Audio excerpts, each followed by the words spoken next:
MoShiach era Rabbi Mendel Kessin part edited written speech based on the MoShiach. The difference between now and the MoShiach era is unfathomable. If you think you have an inkling, you are incredibly mistaken. I will tell you one chazal in the Midrash Rabbah, at the end of Kahels. It says, the Torah of Moshe Rabbeinu, which is everything we know, Bavli, Yerushalmi, Midrash, Mekilta, Teshuvas, everything, is Hevel, Luft, air, compared to the Torah of the MoShiach. Air. That's how insubstantial it is. Its surface. The Torah of the MoShiach is comparatively substantial. That's what the earth will be filled with the knowledge of God means. Participant, thank you.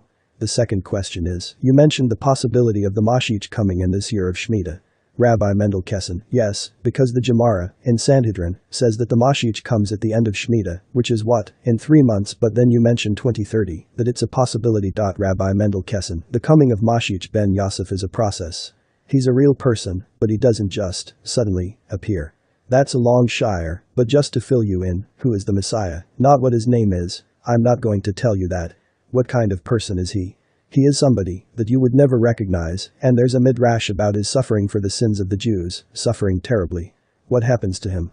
There's a pasuk, verse in Yeshayahu, Isaiah, Pesuknim Bes, verse 52, towards the end, which says, Hein Yaskal Avdi, behold, my servant will grow wise.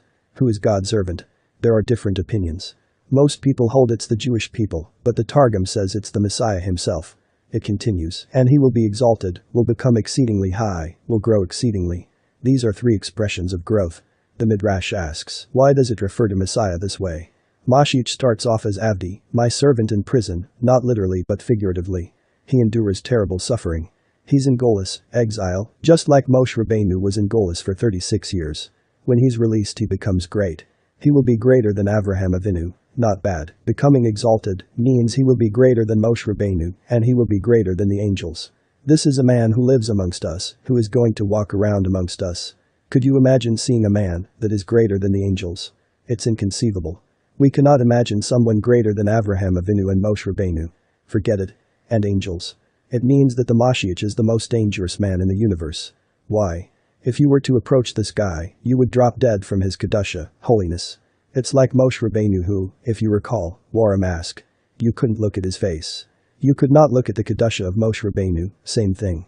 Likewise, you cannot look at the kedusha of the MoShiach. So, when he comes, he's going to kill everybody. Think about that.